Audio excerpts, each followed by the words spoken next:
नमस्ते दोस्तों, हमारे चैनल पर आपका स्वागत है। कल्पना करें कि एक सुबह आप उठते हैं और पता चलता है कि भारत के सबसे बड़े बैंकों में से एक से अरबों रुपए गायब हो गए हैं। 2018 में यही हुआ। पंजाब नेशनल बैंक पीएनबी से 13,000 करोड़ से अधिक की धोखाधड़ी हुई थी, लगभग 1 अरब 70 करोड़ 70 लाख डॉलर। इस घोटाले के केंद्र में था एक डायमंड मर्चेंट नीरव मोदी, जिसने ऐसी शानदार जिंदगी जी थी जो किसी बॉलीवुड फिल्म से कम नहीं थी। यह कहानी है कि कैसे एक सफल बिजनेसमैन ने कथित तौर पर भारत के इतिहास में सबसे बड़े बैंकिंग घोटालों में से एक को अंजाम दिया, जिसने भारतीय बैंकिंग सिस्टम की नींव हिला दी। इस डॉक्यूमेंट्री में हम घोटाले की शुरुआत, इसके खुलासे, जांच, कानूनी कार्रवाइयों और इसके इफेक्ट्स को विस्तार से देखेंगे। साथ ही हम यह भी जानेंगे कि नीरव मोदी अब कहां है। चलिए शुरू करते हैं। नीरव दीपक मोदी का जन्म 27 फरवरी 1971 को गुजरात के पालनपुर में हुआ था, लेकिन वे बेल्जियम के एंटवर्प में पले बढ़े, जो दुनिया की डायमंड कैपिटल के रूप में जाना जाता है। उनका परिवार पीढ़ियों से डायमंड बिजनेस में था और यह नेचुरल था कि नीरव भी इस रास्ते पर चले। 19 साल की उम्र में वे अपने पिता के साथ मुंबई आए और अपने मामा मेहुल चौकसी के साथ काम शुरू किया, जो गीतांजलि ग्रुप के प्रमुख थे, जिसके भारत में 4,000 से अधिक स्टोर थे। नीरव की एम्बिशन शुरू से ही स्पष्ट थी। उन्होंने पेंसिल्वेनिया यूनिवर्सिटी के व्हार्टन स्कूल में पढ़ाई शुरू की, लेकिन इसे छोड़कर अपने बिजनेस पर ध्यान केंद्रित किया। 1999 में नीरव ने फायर स्टार इंटरनेशनल की स्थापना की, जो भारत में रियो टिंटो के आर्गाइल पिंक डायमंड्स का विशेष डिस्ट्रीब्यूटर बन गया।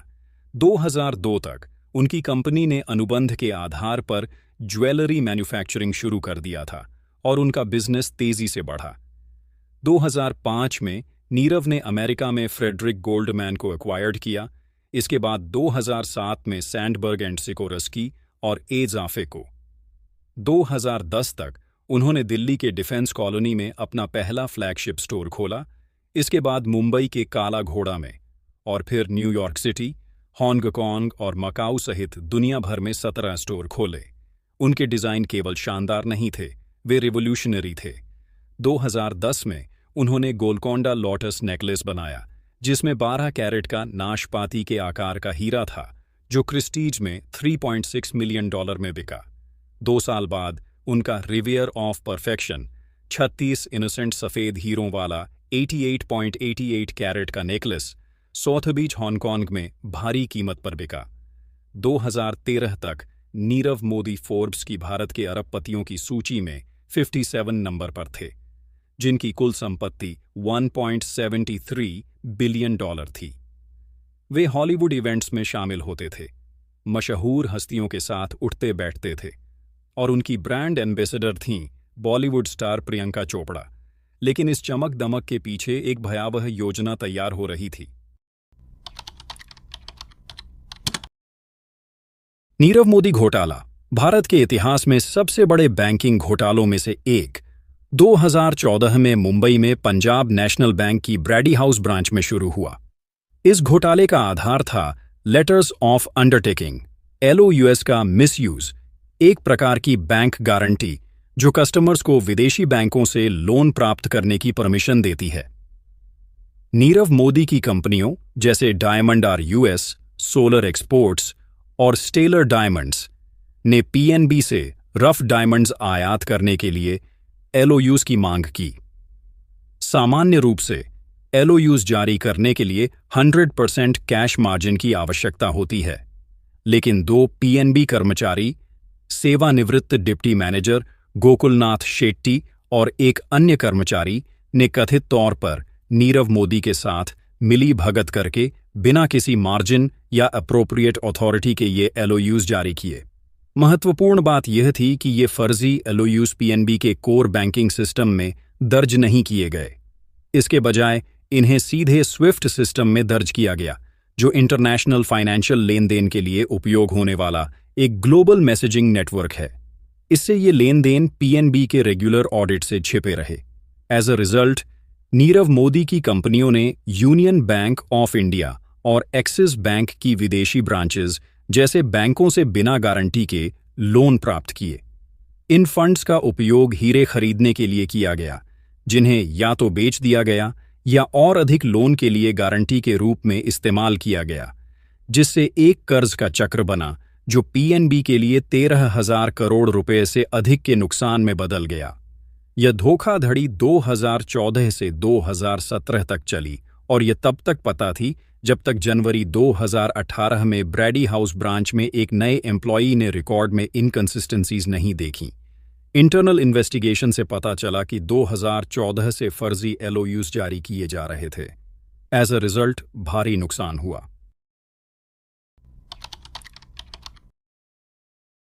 स्कैम का ऑफिशियल खुलासा 25 जनवरी 2018 को हुआ, जब पीएनबी ने अपनी ब्रैडी हाउस ब्रांच में इरेगुलरिटी देखी। 4 दिन बाद 29 जनवरी को पीएनबी ने central bureau of investigation CBI के साथ शिकायत दर्ज की और भारतीय रिजर्व बैंक आरबीआई को एक धोखाधड़ी रिपोर्ट सौंपी। 7 फरवरी को एक और शिकायत सीबीआई के साथ दर्ज की गई और 13 फरवरी 2018 को सीबीआई ने नीरव मोदी ग्रुप, गीतांजलि ग्रुप और अन्य के खिलाफ एक एफआईआर दर्ज की। एनफोर्समेंट डायरेक्टरेट ईडी ने भी मनी लॉन्ड्रिंग की जांच शुरू की। 16 फरवरी तक ईडी ने नीरव मोदी के प्रेमिसेस से 5,674 करोड़ रुपए मूल्य के हीरे, सोना और ज्वेलरी जब्त किए। 17 फरवरी को सीबीआई ने पहली गिरफ्तारियां की, जिसमें 2 पीएनबी कर्मचारी और नीरव मोदी के ग्रुप का एक एम्प्लॉई शामिल था। उसी दिन भारत सरकार ने नीरव मोदी और मेहुल चौकसी के पासपोर्ट 4 सप्ताह के लिए सस्पेंडेड कर दिए, जो उस समय तक देश छोड़कर भाग चुके थे। अगले हफ्तों में और गिरफ्तारियां हुईं, जिसमें नीरव मोदी की फर्म के सीएफओ और अन्य सीनियर एग्जीक्यूटिव्स शामिल थे। 22 फरवरी को ईडी ने नीरव मोदी की 9 लग्जरी कारें जब्त कीं। 27 फरवरी को एक मजिस्ट्रेट कोर्ट ने नीरव मोदी के खिलाफ जमानती गिरफ्तारी वारंट जारी किया।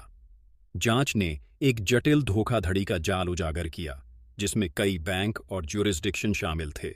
सितंबर 2024 में ईडी ने 29 करोड़ 75 लाख रुपए की संपत्तियों को जब्त किया और घोटाले से जुड़े फंड और संपत्तियों को रिकवर करने के लिए और कार्रवाइयां की गईं। जैसे जैसे जांच आगे बढ़ी, कानूनी कार्रवाइयां तेज हुईं। 13 मार्च 2018 को आरबीआई ने एलओयूज के मिसयूज को रोकने के लिए बैंकों को एलओयूज जारी करने पर बैन लगा दिया। अगस्त 2019 में सीबीआई ने नीरव मोदी, उनके भाई निशाल और सहयोगी सुभाष परब को भगोड़ा अपराधी घोषित करने और उनकी संपत्तियों को जब्त करने के लिए विशेष सीबीआई कोर्ट में आवेदन किया। नीरव मोदी जनवरी 2018 की शुरुआत में भारत से भाग गए थे, ठीक उस समय जब घोटाला सामने आने वाला था। उन्हें लंदन में पाया गया, जहां 19 मार्च 2019 को भारत द्वारा जारी एक्सट्रेडिशन वारंट पर यूके अधिकारियों ने उन्हें गिरफ्तार किया। तब से वे लंदन के वॉन्ड्सवर्थ जेल में हैं। भारत में ईडी और सीबीआई ने अपनी कार्रवाइयां जारी रखीं। जून 2019 में स्विस अधिकारियों ने नीरव मोदी के स्विस बैंक खातों में $60 लाख को फ्रीज कर दिया। दिसंबर 2022 में नीरव ने यूके में प्रत्यर्पण के खिलाफ अपनी अंतिम अपील हार दी। हालांकि उनकी कानूनी लड़ाई जारी रही और 15 मई 2025 को उनकी 10वीं जमानत याचिका को यूके हाई कोर्ट ने खारिज कर दिया। नीरव मोदी घोटाले ने पीएनबी और भारतीय बैंकिंग सिस्टम पर गहरा प्रभाव डाला। पीएनबी ने 13,000 करोड़ रुपए से अधिक का नुकसान दर्ज किया, जिसके रिजल्ट इसके शेयर की कीमत में भारी गिरावट आई और जनता का बैंक पर विश्वास कम हुआ। सरकार को पब्लिक सेक्टर के बैंकों को स्थिर करने के लिए 2018 में 2,11,000 करोड़ रुपए की कैपिटल इन्वेस्टमेंट करनी पड़ी। इस घोटाले ने भारतीय बैंकिंग सिस्टम में कमजोरियों को उजागर किया, विशेष रूप से स्विफ्ट और कोर बैंकिंग सिस्टम के बीच एकीकरण की कमी। जवाब में आरबीआई ने लो यूज पर रिस्ट्रिक्शंस लगा दिया और सरकार ने 2018 में भगोड़ा इकोनॉमिक ऑफेंडर्स एक्ट पास किया, जिससे देश छोड़कर भागने वाले इकोनॉमिक अपराधियों की संपत्तियों को जब्त करने की अनुमति मिली। इसके अलावा इस घोटाले ने बैंकों में मजबूत इंटरनल कंट्रोल और बेटर इंस्पेक्शन की आवश्यकता को आउटलाइंड किया। यह फाइनेंशियल सिस्टम में विश्वास की नींव और विश्वासघात के विनाशकारी रिजल्ट्स की एक कठोर याद दिलाता है। आज 2025 में भी नीरव मोदी लंदन के वॉन्ड्सवर्थ जेल में हैं। यूके की अदालतों ने उनके भारत प्रत्यर्पण को मंजूरी दे दी है, लेकिन उन्होंने कई अपील फाइल्ड की है, जिससे प्रक्रिया में देरी हो रही है। उनकी लेटेस्ट जमानत याचिका 15 मई 2025 को खारिज हो गई, जो उनकी 10वीं रिजेक्शन थी। इस बीच उनके मामा मेहुल चौकसी, जो 2018 में एंटीगुआ भाग गए थे, को 12 अप्रैल 2025 को बेल्जियम में गिरफ्तार किया गया। भारत ने चौकसी के एक्स्ट्रेडिशन की प्रक्रिया शुरू कर दी है। अब के लिए नीरव मोदी की कानूनी लड़ाई जारी है, लेकिन जस्टिस धीरे धीरे करीब आ रहा है।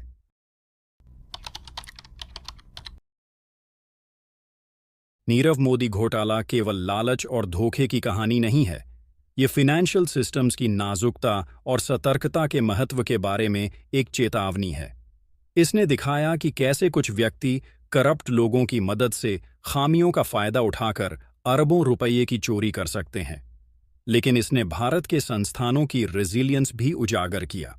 जांच एजेंसियों की क्विक कार्रवाई से लेकर सरकार द्वारा शुरू किए गए सुधारों तक सीखने के लिए सबक हैं। जब हम नीरव मोदी के एक्स्ट्रेडिशन के अंतिम परिणाम का इंतजार कर रहे हैं, एक बात स्पष्ट है, इकोनॉमिक ऑफेंडर्स के खिलाफ लड़ाई अब भी खत्म नहीं हुई है। यह घोटाला एक हार्श रिमाइंडर के रूप में काम करता है। फाइनेंस की दुनिया में विश्वास ही सब कुछ है और विश्वासघात के विनाशकारी परिणाम हो सकते हैं। देखने के लिए धन्यवाद। यदि आपको यह डॉक्यूमेंट्री इंफॉर्मेटिव लगी तो कृपया लाइक करें, सब्सक्राइब करें और अपनी राय कमेंट्स में साझा करें। मिलते हैं अगले वीडियो में।